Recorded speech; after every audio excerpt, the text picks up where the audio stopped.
makes me happy.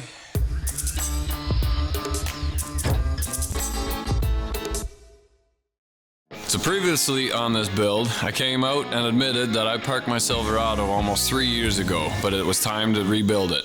Waiting for the right parts, I came across a 95 Dodge Cummins 5-speed and thought that would make the perfect fit for my Silverado. Waiting even longer, we came across an 06 Silverado that was white with a beautiful interior, power windows, automatic climate control and keyless, and a beautiful front end. So with that and the Dodge, I have enough pieces to put the truck back together again. So we got it running and we're hopefully gonna get it moving. Here we go. I'm waiting for a few pieces for the Mercedes, so back on the truck again. Put the bumper on from the 06, it fit really nice. Make sure that you keep the brackets, so the 3/4 ton and the 1/2 ton have different mounting brackets for that. Now the tailgate, this is the tailgate that was always on the truck, and it was by ever since a work truck. A couple things landed on it. I didn't realize that because that was underneath the plastic piece. The 06 had the nice hard plastic one. I was going to move that over. Looking at both tailgates, the other one is actually in better shape, so I'm going to paint that one. So we'll throw that on. So here we go.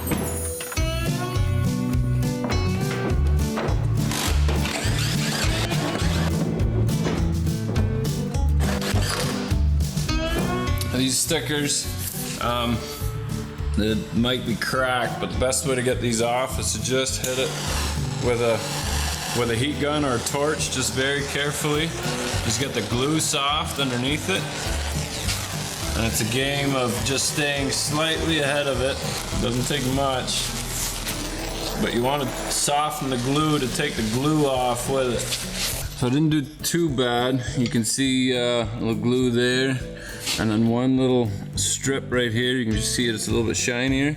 Best way to do that is to take some reducer and just wipe it right off. It's coming along nicely. I gotta make a fitting to go right down behind the water pump here. And that will connect your overflow tank. Now the bottom hose connects to this little guy here. This top fitting, I drilled and tapped the hole. So that's a 9/16 drill bit with a 3/8 pipe thread. And that will feed this line right here at the top. And then this overflow will go to the top of your rad here. So throw that in. I gotta hook up starter, throw the drive shaft in. Ran an extra wire from the starter through my loom, and then that will go to my pull-in windings. And then we'll throw the front clip on. I'm gonna take this wiring harness off yet for the lights because I had 2 plugs in my steering wheel. Might as well just replace this harness. I'm not sure where the sensor is for the thermostat in the mirror. It's probably on here somewhere too, so might as well just plug this in and then put the fuse panel from the 06 in there. Make sure that the body control module has power because GM's pretty good at leaving out all the fuses that aren't necessary. On the dash there, when I tried to find the wire that powers the glow plug or light and hook it up to my push button, and that bulb isn't even on that dash. That's how specific they are that way, but it's easy to unplug it and plug the new one in. And then away we go.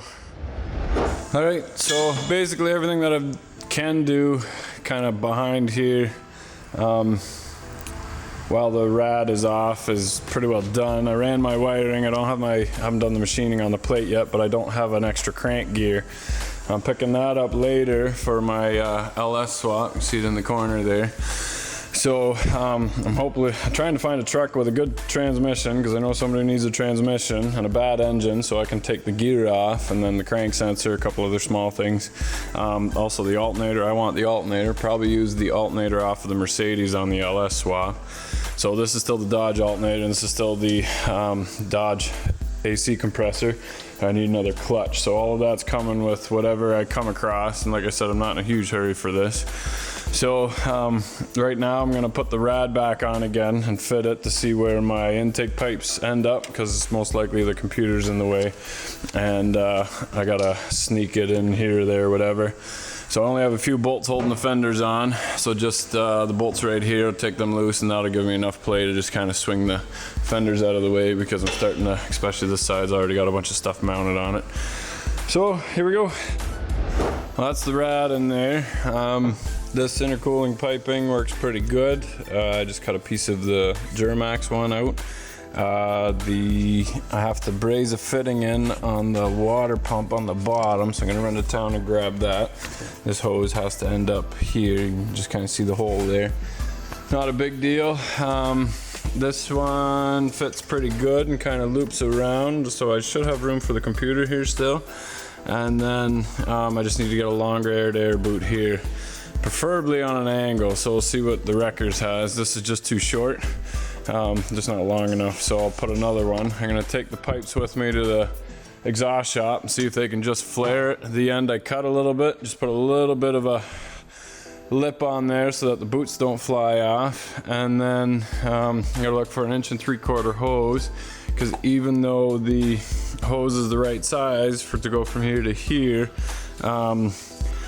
it's not long enough. So the Dodge one, so like the hose kind of ends up like right here. So if I can find a nice piece of 3/4 inch aluminum pipe and then just put connectors on it, something with a 90 would be really nice, but I think that's asking too much. And then I can polish everything. I'll polish my covers, my turbo cover, the intake, all the pipes, and then when you pop the hood, it'll look really nice, and then clean up my cover again too. So I went to the everywhere but the Wreckers. I found the boots to work. The shop that I went to didn't have a longer boot here. Just kind of put hose clamps on it for now. I'm out of clamps too, but I didn't feel like driving back to town again. So, put the rad support on. Unfortunately, they must have smaller mounts, or the mounts for the rad must be lower for a Duramax. But I just put the mounts in upside down, and that worked pretty good too. So now the big part's gonna be on the bottom. Should be fine. Got my light guards on again. The condenser was pretty plugged and dirty on the Duramax one, so this is the one off of the 1500, and it's the same size. So this corner here is pretty well finished. I'm missing one hose clamp. One of those, I need a regular hose clamp won't work on air to air. It'll just blow it off. So I got to get one of those yet. But the water is all figured out. I was looking at the wrong rad hose. The one from the Dodge will work, so I threw that on. And then I gotta tidy up this corner yet for the wiring and figure out what I'm gonna do with the transmission here yet. But for now, I think I will throw the bumper on and put the front back together again, because then it looks like I'm actually doing something. I gotta put U-joints in the drive shaft yet and throw that front drive shaft on. Then I can drive it off the hoist, and it won't take that long really to hook up that wiring. So here we go. All right, pretty well every plug here has been plugged into something. Ignore this. It's fine. It's not gonna start because I don't have my starter hooked up yet, but reduced engine power, that's normal. Lights are coming on, that's good. Airbag went off, that's good, because I think that was just the sensors at the front. My oil level's not plugged in yet. Hey, we got radio. So radio means that the BCU is working. That means my power windows should be working. Ah, look at that. I have power windows. Look at that, it goes all the way down. Nice, so the mirrors are working. Mirrors are working, so now I can hook up my big mirrors and make sure that they work. Nice.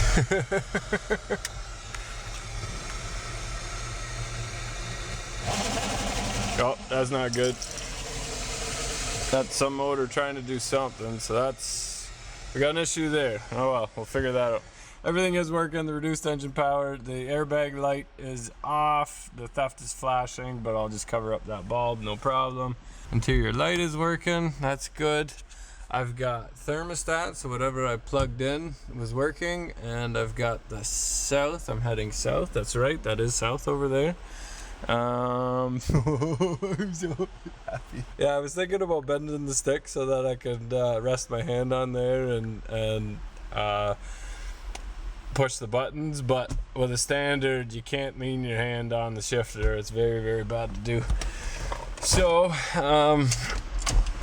it kind of hits pretty close here, but instead of bending that up, because I do have the seat all the way back, so I do kind of want to still be able to reach the shifter.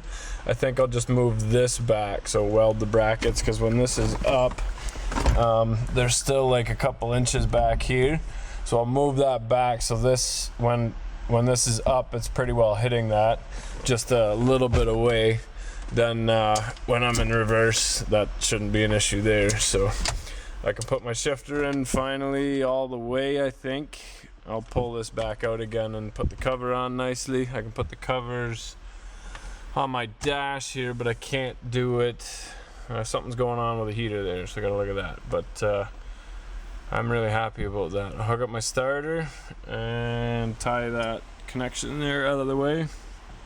And then, so it doesn't get in the way of the clutch pedal. Oh, let's check if power locks work.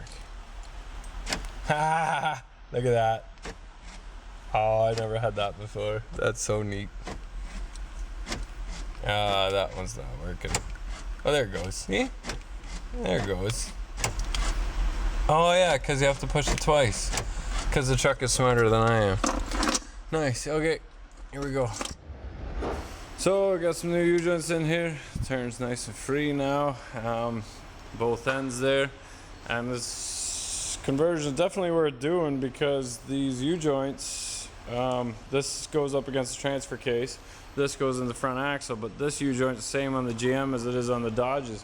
And the rear drive shaft's the same as well. So that back U-joint will just bolt right into the diff, and I just got to shorten the drive shaft. So it beats messing around trying to put a new yoke in there to match the input yoke. The inside tubes might be a different width. There's a million different kinds of tubes they use, so I don't have to screw around with any of that. So pretty happy about that. I'm gonna throw this in, hook up the starter and the low oil, and then I'm going to bed because it's way past my bedtime again. Here we go. So this is the rim. Heavily dirty and pitted. You polish them up. We got lots of videos on how to do that. Basically, the theory of making anything shine is the same. Start with something rough, then work your way down finer, make the surface smooth, and it will shine. So I'm gonna start with 400 grit and 600 grit sandpaper, and I'm not gonna get too carried away. I'm gonna buff it with a green pad on the grinder and a clay bar, and that'll be about it for this one. I'm not gonna take the valve stem out. I'm not gonna buff inside the holes, but it'll be shiny when I'm done. So here we go.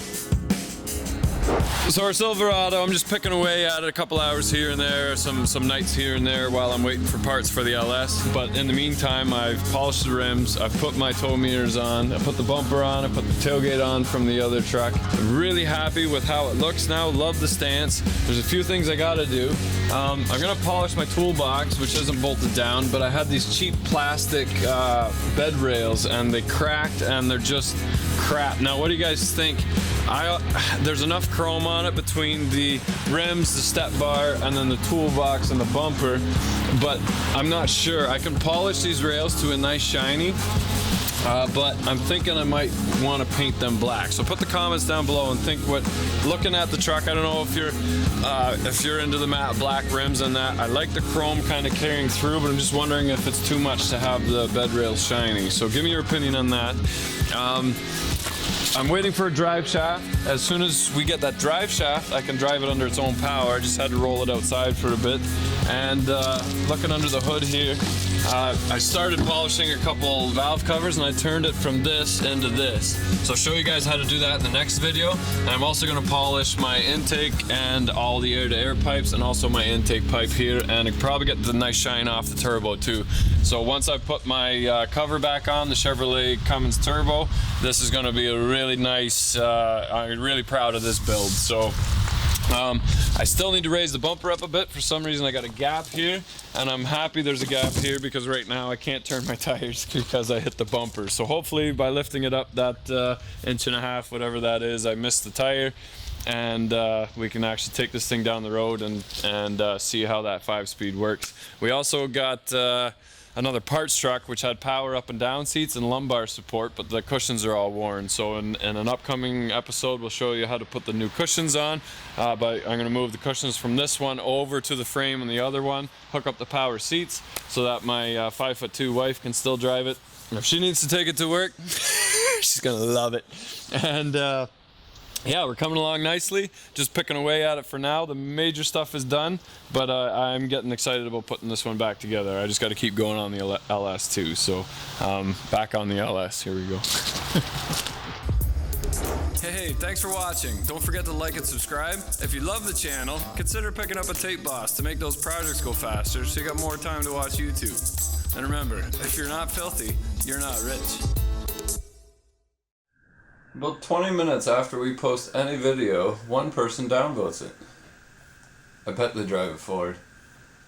Poor guy.